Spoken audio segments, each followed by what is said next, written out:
Welcome to the Cosmic Makers podcast. I'm Laura Matsu, here with my husband, Bernhard Günther.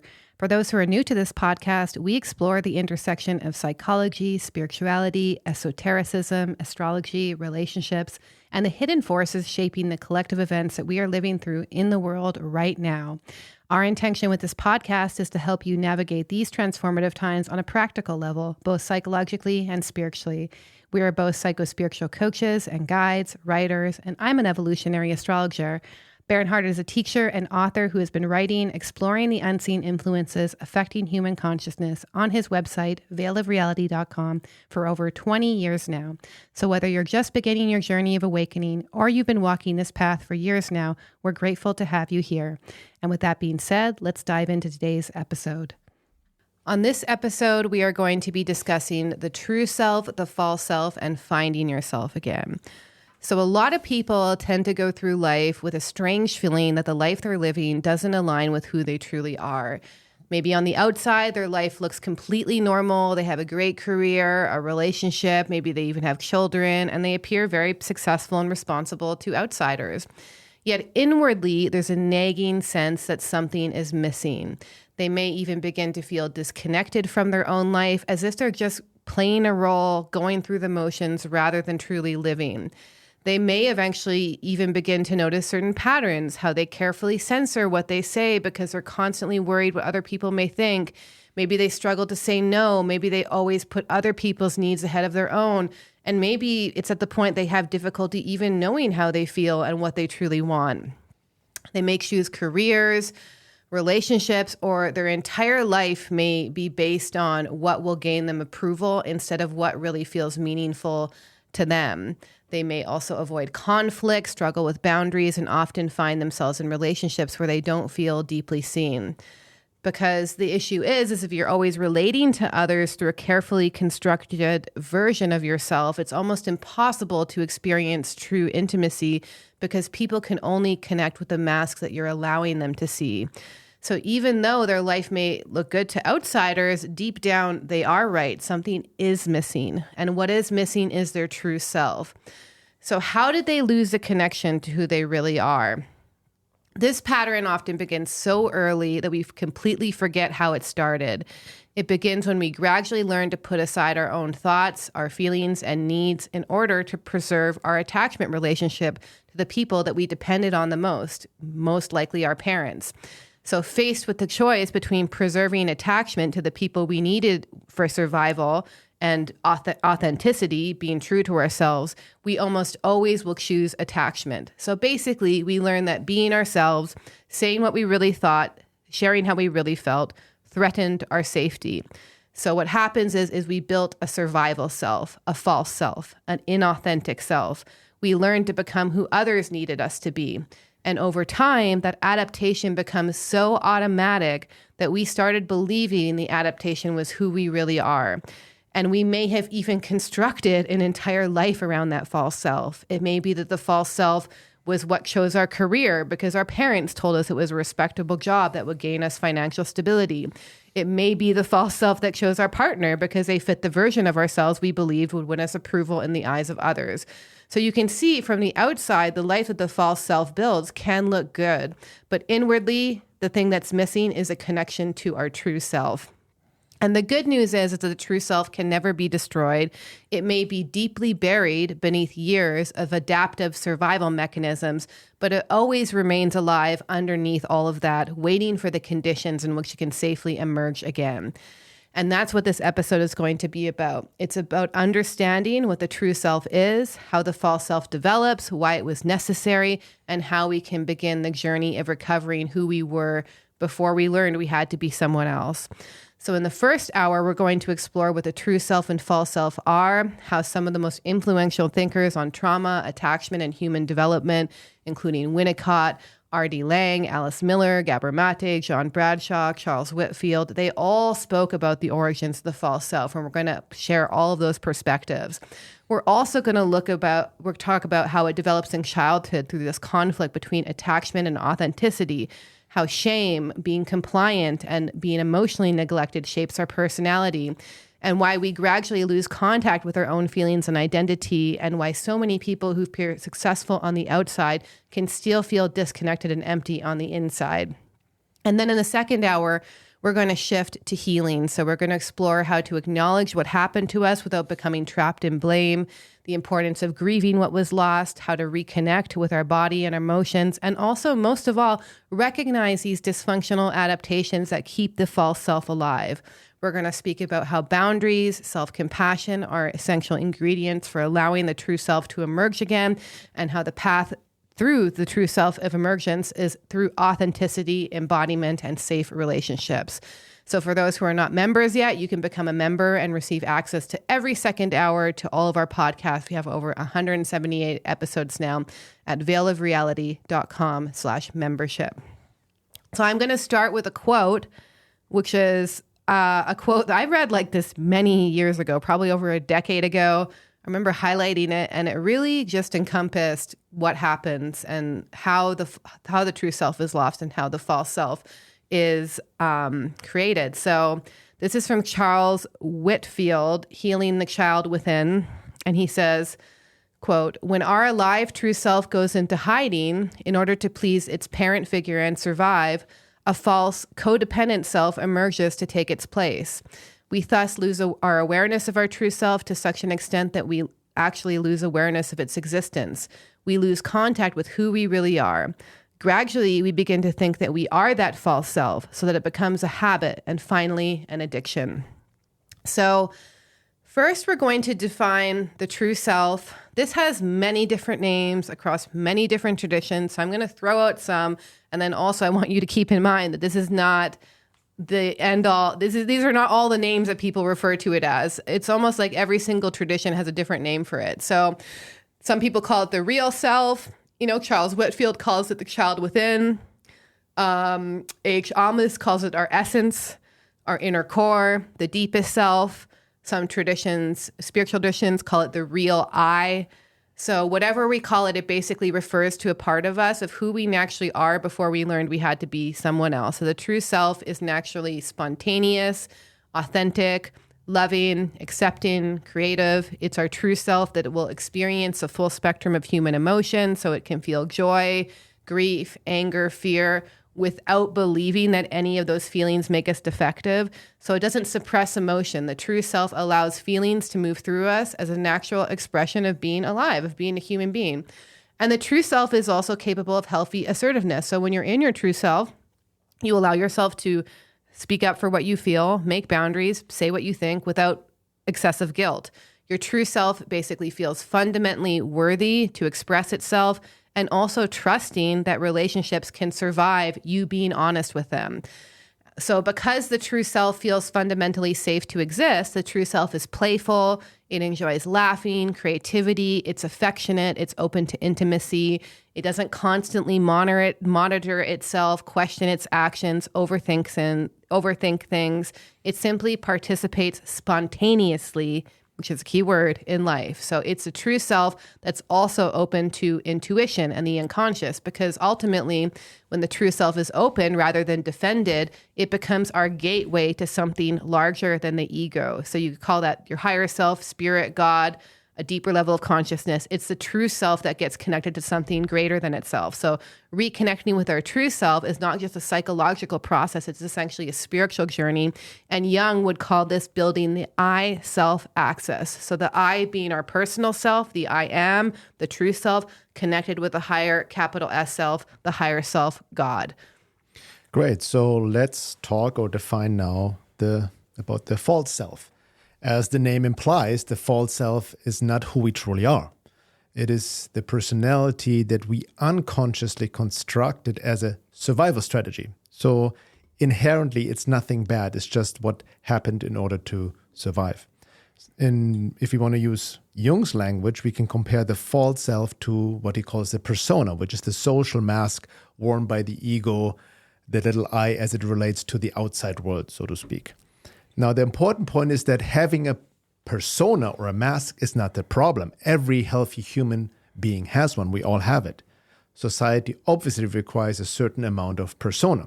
We put different masks on. We play different roles, be it a teacher, parent, friend, therapist, husband, wife, whatever it may be, and there's nothing inherently unhealthy about that. However, the problem begins when the mask or the persona stops being something we were and it becomes all we believe ourselves to be, when we become highly identified with that mask and persona and mistake it for who we truly are. Another problem is when our persona develops in actually opposition to our authentic nature, to our essence and true self, rather than be an expression of it. We put a strong mask on to hide how we actually feel, for example. That's why we develop the false self. So instead of expressing our spontaneous thoughts, feelings, and desires inherently in the true self, we begin expressing what we believe other people expect and want from us. For example, instead of asking, who am I, what do I want, what do I feel, or what do I think, we begin asking, who do I need to become? What do I need to say or think in order to be accepted, to be liked, to be loved, and all of this? So the false self is fundamentally inauthentic and actually shame-based. Rather than growing from our true inner nature, it grows out of fear. So the false self tends to be compliant basically with what others expect of it or expect us to be. It tends to be fearful and distrustful of others as a baseline way of relating to the world. It's already fear-based and has an inherent mistrust in the world. It tends to be hypercritical of itself and, by extension, of others, rather than accepting of self and others. It also tends to be envious and competitive and stuck in constant comparison, rather than being appreciative of themselves and of others. And also, it tends to be very controlling and perfectionistic. So, instead of expressing its true feelings, the false self learns to hide how it really feels. It tends to intellectualize its emotions or suppresses them. It tries to drown them also in addictions. Because authenticity feels somewhat dangerous to the false self, obviously, it then constantly feels as it has to manage the impressions it makes on others. So it constantly becomes preoccupied with appearing a certain way, appearing successful or appearing spiritual, appearing smart, appearing like a good person. It requires tremendous energy and life force to keep up the false self, by the way. So gradually, living up to an image they want people to have of them replaces then the authentic self-expression.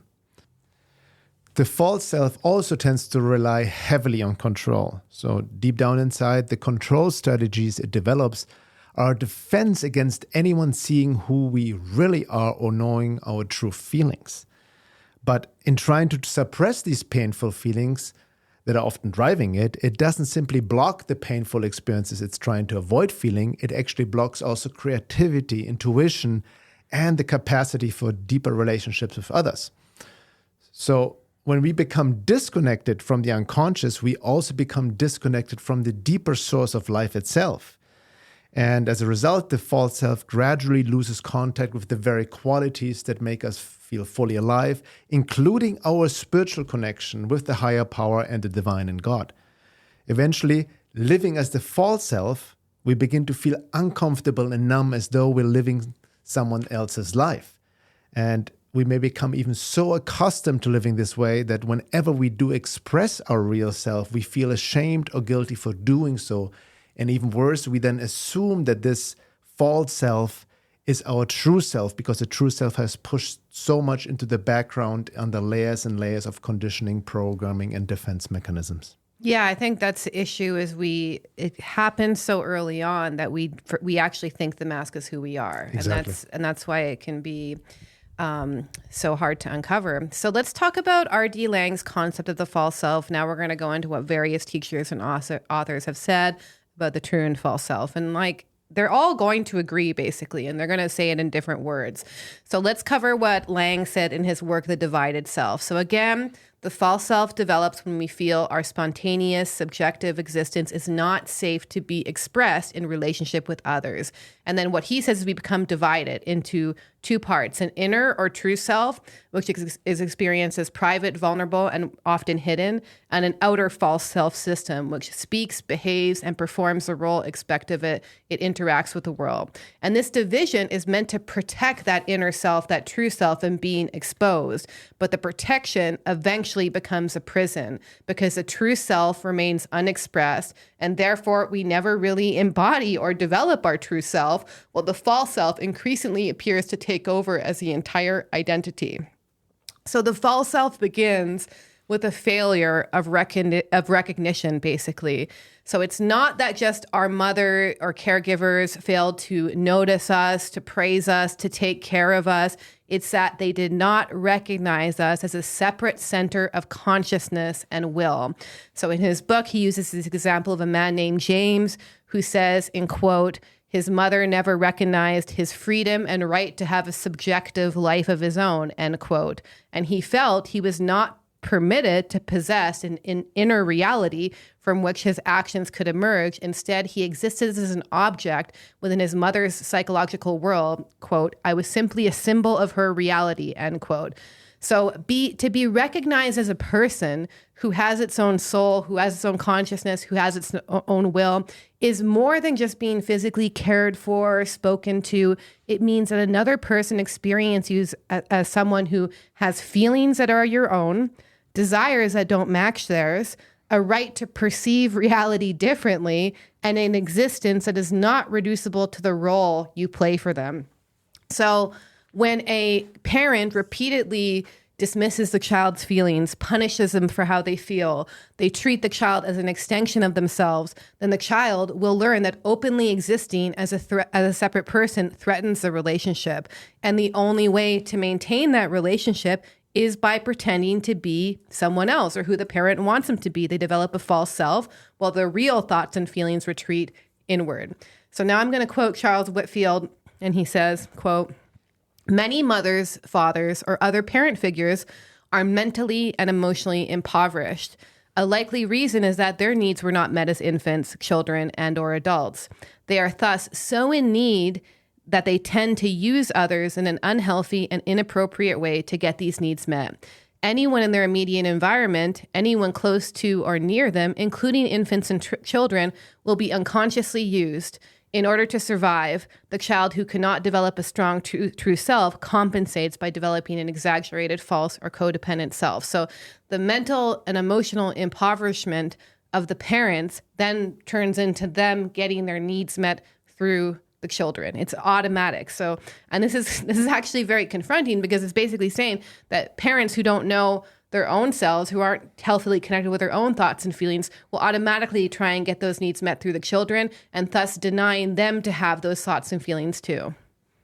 Yeah, so what happens, and that happens very early on, is that the true self retreats inward, right? The essence being pushed and all the conditioning, programming, compensation layers come over, and then the false self is being built on top of it. Meaning that also then our thoughts and feelings retreat inward, and we don't dare allow them out expression anymore because it doesn't feel safe or it is not accepted. Our true self then goes into hiding and begins to exist largely in secrecy. And then it becomes so hidden by the time we reach adulthood that we forget that this self exists. And then, as we mentioned before, we identify with the false self, believing this is who we truly are. And then life begins of trying to fill a bottomless hole, right? Because we are so disconnected from essence.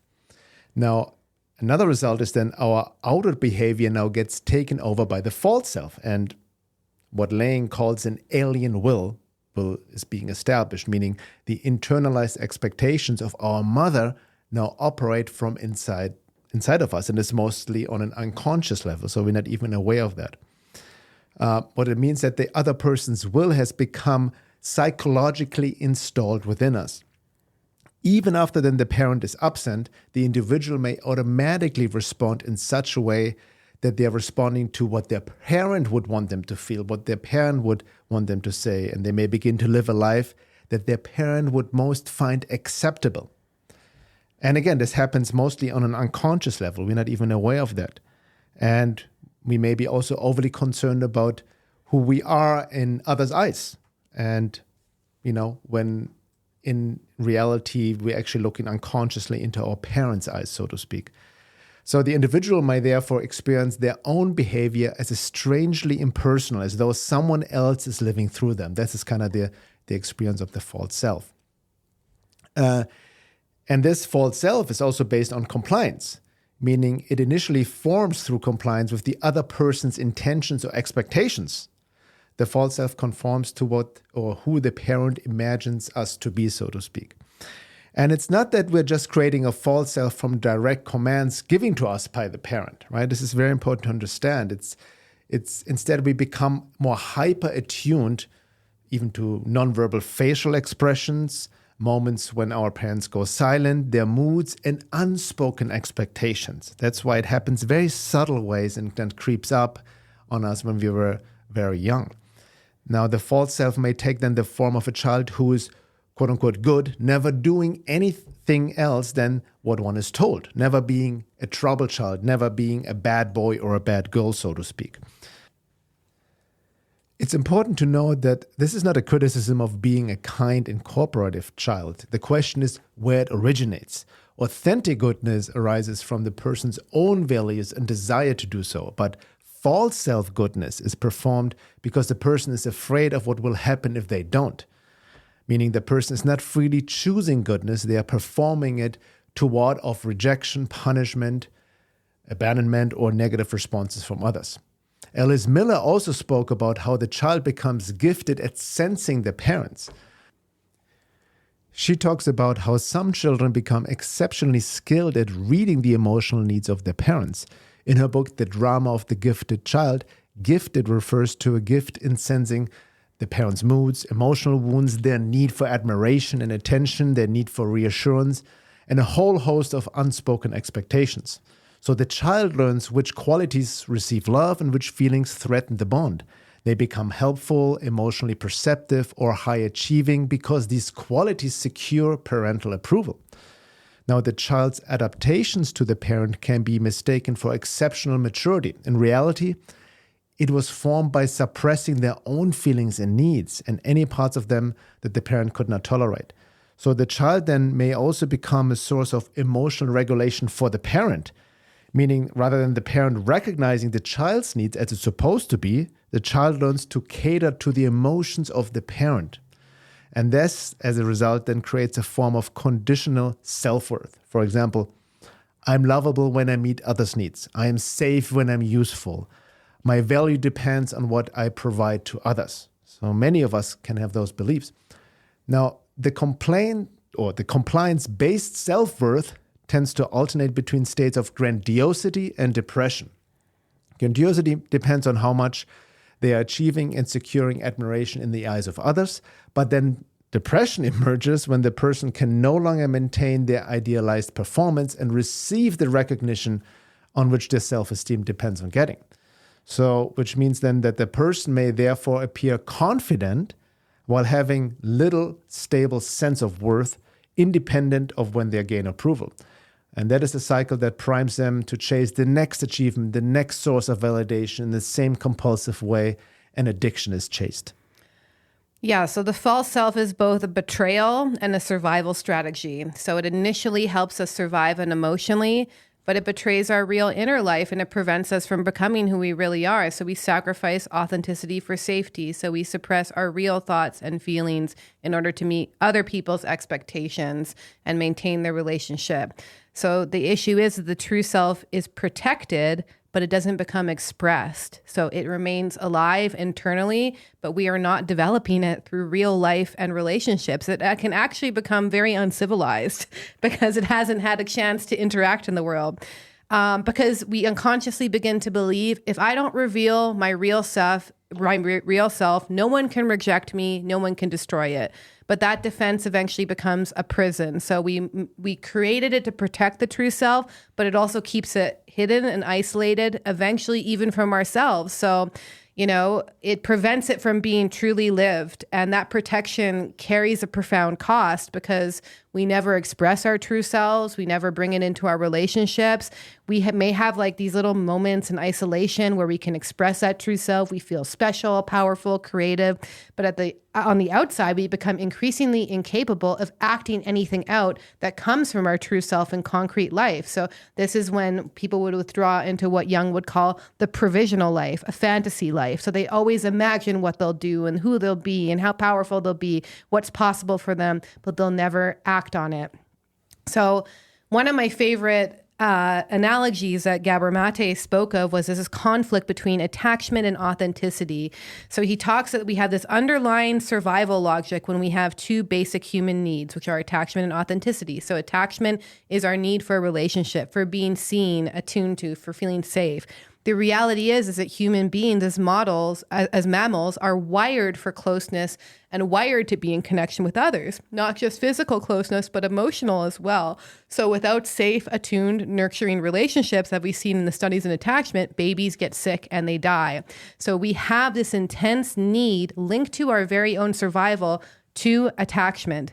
But the thing is, our need for attachment, for closeness in relationships, does not just go away as we get older, but the quality of those early relationships with our parents will show up in the coping styles that we have in relationships as adults and how we maintain those relationships. So we carry out the attachment pattern from our child in our interactions with everyone else we meet in life, from partners, coworkers, friends, even this kind of self-isolating thing that we have going on. It's very rampant, especially since COVID. This is like an avoidant attachment. It's like, I'm going to shut down relationship from other people because I don't trust them, because I don't feel safe. So basically, attachment is a fundamental human need based on survival. And then Gabor Mate also talks about how we have another need, which is authenticity. And he describes it as being, quote, the quality of being true to oneself and the capacity to shape one's own life from knowledge of that self. So it basically means knowing who you are, knowing your gut feelings, being able to read your bodily signals, your needs, to have boundaries, to have thoughts of your own. And then he proposes the question, what happens if our needs for attachment is at odds with our need for authenticity? So what happens if our parents will punish us for expressing how we really feel, for being who we really are, or if they project onto us an idea of who they want us to be? So a young child who depends on their parents for survival, they can't safely sacrifice attachment because they physically depend on the caregivers. Therefore, when their authenticity threatens the attachment, the child will almost always give up authenticity. So they learn not to feel what causes discomfort or disapproval from their parents. They learn not to express their needs. They learn not to say no. They learn not to trust bodily signals and feelings that conflict with the family. And this adaptation over time causes a person to lose contact with their own bodily signals completely. So this creates adults who don't know how to tell when they're stressed, dysregulated, angry, tired, because they've gotten used to repeatedly overriding their body's physical and emotional signals to the point they can't even feel their bodies or sense their feelings. So the issue is we don't know that this coping mechanism is in place. It just becomes normal to us. It gets wired into our nervous system. And then later in life, when we're asked to share our true feelings or thoughts about something, we freeze because our nervous system is wired to remember that doing so in the past would have threatened our survival. So as an adult, we maybe continue to place attachment and harmony above our own needs because our nervous system still associates authenticity with danger. It's linked to survival. That's why it's so hard to see and give up. So we won't speak up for ourselves. We don't make boundaries. We don't share our real feelings with people because we learned that keeping an attachment relationship depends on us hiding how we feel. And that false self will persist long after the original that is gone, long after sometimes even our parents pass away. So we may intellectually know it's safe to share our feelings, disagree, set a boundary, but the issue is the body still reacts as if doing so could lead to abandonment. And then Mate also connect chronic emotional suppression directly to vulnerability to illness. So when someone repeatedly ignores their own bodily signals in order to maintain relationships, that chronic suppression and stress state is what causes all the major illnesses. So what also happens is that the person then becomes a response to what other people say I am, so to speak. Meaning rather than acting from an internally felt sense of self, their own gut feelings, their own emotions and bodily responses, the person actually becomes, in Lang's words, quote, acting according to other people's definitions of what one is. So this creates a very intense form of alienation, meaning the person may know themselves mainly through the roles they picked up from childhood, meaning the difficult child or the smart one, the responsible one, the caretaker. These are very common roles we take on in childhood. And then even rebellion may become a false self behavior. The false self does not always have to be conventionally good. This is also very important to understand. We can also learn to respond to others' expectations by becoming exactly the failure that the family unconsciously expects us to be. Yeah, so that happened to me actually, because I was always told that I was the bad child, the problem child, or whatever. And then I became excessively bad because it matched what my parents were telling me I was since I was a child. Interesting. So, and that's very common, by the way, at least it was. I don't know how it is these days with parenting, but telling children they're bad, right? And like punishing them for being bad. Then the child internalizes, I'm bad because my parents are telling me I'm bad. And then they get involved in all sorts of dangerous stuff later on. Yeah, here's also something Lang wrote in his book. Quote, there's a tendency for the false self to assume more and more of the characteristics of the person or persons upon whom its compliance is based. So that means at first the child merely adopts to the parent, but later they begin actually to reproduce the parent, to really imitate it, using the same phrases, repeating the same emotional patterns, developing even the same physical gestures, tone, or mannerisms, and then essentially treating themselves and others as the parent treated them. This is really fascinating. So we really take on the persona of the parent. Lang says that can result in, quote, an almost total impersonation of the other. The individual may not be aware of the extent to which his actions constitute an impersonation of someone else, end quote. So this resembles what later psychological traditions often call identification with the aggressor, introjection, or the transmission of relational patterns across generations. Lang also observed a case where the child had apparently lived in nearly total conformity with parental wishes, saying, quote, he was a perfect model child who was never a trouble, end quote. So Lang comments that such accounts can be, quote, especially ominous when the parents sense nothing amiss in it at all, but on the contrary mention it with evident pride, end quote. So he's not claiming that every calm or cooperative child is psychologically unhealthy. He is warning about total compliance without a visible counterwill. Healthy development normally includes healthy disagreement, actually, the ability to express one's own preferences, and the capacity to disappoint or upset the parent without fearing punishment or withdrawal of the relationship. That's the key point. In other words, it means the absence of conflict in relationships is not necessarily evidence of harmony. It may mean that one person's desires, wants, and needs have completely disappeared and are not being expressed in the relationship at all. Yeah, that excessive compliance and later on shows up in life and like just saying yes to people, not learning how to say no, how to making boundaries. So, this defense ultimately ends up defeating itself because at first the false self was created to preserve the true self, but over time the arrangement reverses and it's the outer false self personality that participates in reality. It receives recognition. It develops a biography across time. And the true self does none of these things. It remains uncommitted to life, unlived, and disembodied. So the issue is the false self will become increasingly important in the eyes of the others, while the true self feels increasingly unknown, unseen, and not real. And being recognized by others, as a false self tends to provide little comfort to people. So this is going to result in a person who, no matter how much success, how much money, or whatever outer accolades they reach, they will feel like empty because they'll feel that the person only knows the fake me. And then from here, intimacy becomes basically impossible because we're only used to relating to others from this mask. And then they use the words mechanical to describe the false self repeatedly. I noticed from R.D. Lang to other people.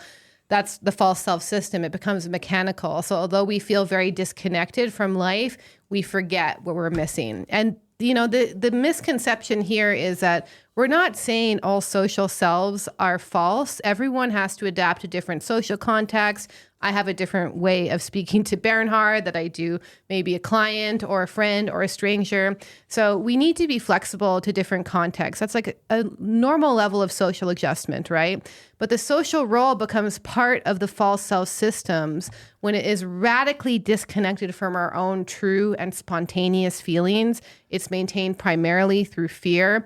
It prevents intimacy and relationship because we are not capable of being honest and authentic. And it's based on compliance, remember, to the other rather than our own personal desires and choices. And also it is based on a sense that revealing ourselves and what we really think would be dangerous. So the issue is not that we have a social mask, a persona. It's that we cannot inhabit those roles while feeling, thinking, and acting in accordance with our own feelings, thoughts, and desires. So feelings are the most direct link we have with ourselves, others, and the world. So joyful feelings carry information, painful feelings carry information. And we need to see those painful feelings as signals needing attention, not evidence that something is wrong with us. So it's also very, very important to understand that the false self is shame-based, and that happens for the most part on an unconscious level. So when the false self is born, when a child comes to a conclusion without ever putting it even into words, who I really am isn't acceptable, or something is fundamentally wrong with me. Now, John Bradshaw calls this toxic shame, meaning a shame that is so pervasive that it ceases to be feeling and it becomes actually an identity. By the way, it's funny because this something is fundamentally wrong with me is I used to actually think this as a child all the time. I realized I had this conscious thought. My inner critic would tell me something is wrong with me. Something is wrong with me over and over and over again because of the conditions of my childhood. So it's very explicit, but sometimes it can be implicit. You can just have a feeling of badness, of shame, like, putting your head down, not looking people in the eye, not smiling, wanting to hide. Like it shows up in body language a lot. Yeah. So we also need to then differentiate between guilt and shame. So there's even such thing as healthy guilt. Healthy guilt says, I did something wrong, right? My behavior violated my values. So there's something, I admitted I did something wrong. I need to make amends. I need to correct that, all of this. So there's some healthy guilt as well. But toxic shame says, I am wrong. Your whole being, you are a mistake. Or like you just said, right? There's something fundamentally wrong with you, not your behavior. So shame then becomes the core identity of the person rather than occasionally feeling ashamed, which is normal, healthy behavior. The person becomes shame-based and then organize their entire personality around hiding this imagined defect. Now, children are biologically wired to preserve attachment with caregivers. We know that. So when faced with the choice between losing the attachment or losing themselves, the child almost always sacrifices themselves. Instead of questioning the parent, the child questions themselves, kind of like exactly what you were doing, right? Instead of concluding, my parents cannot love me as I am, they conclude there must be something wrong with me. Yeah, it's happened. It's pervasive. Yeah. So the false self becomes the personality that develops around this conclusion. And then over time, the voice of the parents or teachers or religious authorities and cultures become internalized. The child no longer needs someone else to criticize them. They begin to do it to themselves. And that's the birth of the intense inner critic, which is based on internalized shame. Yeah. Right? The external critic becomes the internal critic. You internalize basically the voice of your father or your mother who was criticizing, who didn't accept you, and then it turns into self-criticism way into adulthood. Exactly. So the inner critic is actually a way that we try to keep ourselves safe, right? The inner critic polices us, tells us, oh, you shouldn't have said that. You shouldn't have said this. This is what you need to do. It's, again, linked to survival. So it says, basically, your survival is linked with you being perfect, which is impossible, by the way, meeting other people's expectations, right? And then we internalize this voice of our parents. So one of the most powerful things you can do when you have an inner critic is, number one, observe that voice, and then also ask yourself, whose voice is that? Is that the real me? And just learn. I know it's easier said than done, but meditation can help you with it. But a lot of people who have this kind of developmental trauma go on shame spirals, right? They're like, maybe you finally post something online or share how you feel with someone, and then you go into this spiral of shame after. And it's really important to maintain some distance from that voice and realize that's not my true voice. That's a survival pattern learned from childhood. And even that alone, even that witnessing can dissolve it. But the moment we start to believe it and to go on that storyline is the moment we get caught up in toxic shame. That's the issue with identifying with thoughts and beliefs. That's why for inner differentiation, we need to ask where this voice or this thought or this belief is coming from, because a shame-based personality is always monitoring itself, right? It continuously asks internally, am I good enough? Am I too much? Am I enough? Do they approve of me? So many people do this at all times. So life becomes then less about authentic expression and more about impression management, actually. And obviously shame then also destroys spontaneity. And one of Bradshaw's central insights is that toxic shame destroys spontaneity completely, because the playful, curious, and creative child gradually disappears into the background, into the unconscious. And instead of expressing ourselves truthfully and authentically, we actually start to edit ourselves. And ultimately, shame disconnects us from ourselves, because the false self grows stronger. We lose more contact with our inner experience, our essence. We stop trusting our feelings. We don't even know our needs anymore, what our needs are. We doubt our perceptions. We suppress our gifts. We trust ourselves less and less. And as an extension, we trust life less and less in other people, right? Yeah, and then we also need other people to tell us what to do, what to think. We rely on the approval of other people and the external world. We go looking externally for the inner guidance that's supposed to come internally. Listen to and be like, yeah, of course, a lot of us deal with shame, but to recognize, my favorite term is actually Tara Brach, where she talks about, she's a meditation teacher, that shame is like a trance that we're under. We're in a trance of unworthiness, meaning it's like a filter that we see everything in reality. We interact with people from that trance of unworthiness. We hear what other people are saying through that trance of unworthiness. It's literally like a fog over our experience of reality, right? So, and since we're in a trance and we've been in a trance for decades, we don't even know we're in a trance until we actually have a moment where we wake up to our true nature. So that can be few and far between, right? We're going to go more into the second hour on practical ways to do that. But I think the thing to really understand is it's so deeply embedded into who we are. It's hard to even realize that we're in it. Yeah, that also reminds me about this famous and very true saying, we don't see the world as it is, we see the world as we are. And that reminds me now, looking a little bit into, the bigger picture, the truther movement, some conspiracy people, the black pilled, idea is based on this false self, shame-based identity. Because if you cannot trust yourself, you don't trust life, you start to see psyops everywhere in all of this, right? You project your own internalized unconscious shame onto the world, so everything is dark. Everything becomes just fake because you're living a fake life. Yeah, everything is a simulation. Everything's a psyop. We're being controlled everywhere. You cannot trust anyone. Why? Because you cannot trust yourself. Yes. To see everything as fake actually is almost a symptom of the false self. And you know what? There is truth to it, because when you go out in the world, you will interact with a lot of people who are in the false self. Like even Charles Whitfield, I think, said like 85% of people are like living as this false self who have some degree of, childhood developmental issues. And I'm not talking about major trauma, by the way. I'm going to talk about more in the second hour. Is like a lot of people think, childhood trauma, like you were abused, you were, neglected or whatever, some big thing happened to you. And sometimes it's just not repeatedly not having your emotional needs met for years. Like that creates a trauma in itself. So yeah, basically, if you've recognized yourself and what we've talked about today, I really don't want to leave this conversation with you thinking, okay, great, now I know I'm living from a false self. We want to leave you with a different question. So the very fact that you recognize these patterns means that your true self is already beginning to wake up. Because the false self is actually defensive. It doesn't question itself. And it's certain that this is who I am, right? Yeah. So if there's a part of you listening to this episode that thinks that sounds like me, the part of you that's longing for more authentic relationships, to be more authentic with yourself, that isn't the false self speaking. That is actually the beginning of your true self beneath the clouds of these layers. So here's something I'm going to invite you to do before we move on to the second hour. So for the rest of the day, just simply notice how many times you stop yourself from saying what you really think. You edit what you're going to say before you think it. Even when like people ask you like, how are you? I'm fine. Like that's just like a mechanical false self thing. We don't actually, share like, tune into our bodies. Like, how am I actually feeling? And then responding from there. Maybe try doing that with one safe person today.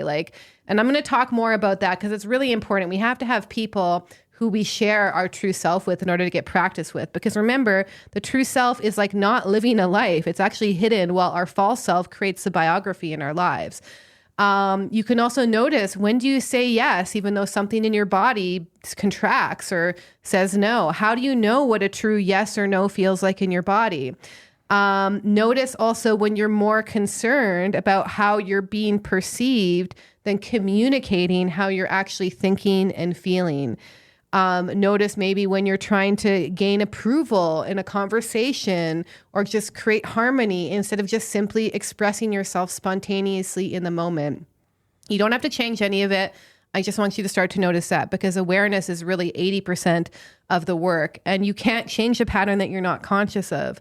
And so once you begin seeing these adaptations that you created that are not in alignment with who you really are, you can see, this is something I learned to do to stay safe. And in that way, you can actually gradually unlearn it. Because the beautiful thing about recovering the true self is it's not like you're building a new identity. You're just releasing the clouds that are in the way of the true self that's been there all along. So we're just creating the safety for it to emerge.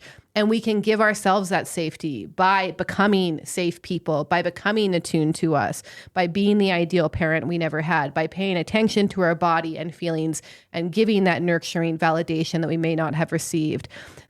So to continue in the second hour, we're going to move from understanding to recovery. So we're going to talk in depth about how to begin reconnecting with your true self.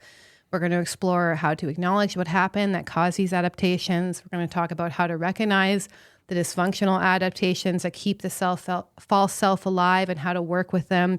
And we're also going to talk about how to begin trusting yourself again and gradually allowing your authentic self to emerge in relationships that are safe enough to receive it. And to understand that healing isn't just about getting rid of this false self overnight. It's about creating the conditions where you no longer need it to survive. And realizing beneath these adaptations, there's a true, authentic version of you you've been searching for that's been waiting for you the entire time. Thank you for listening, and we'll see you on the second part. And again, for anybody who is not a member yet, go to veilofreality.com/membership, and you can sign up for the membership to have access to all the second hour podcasts. Thank you.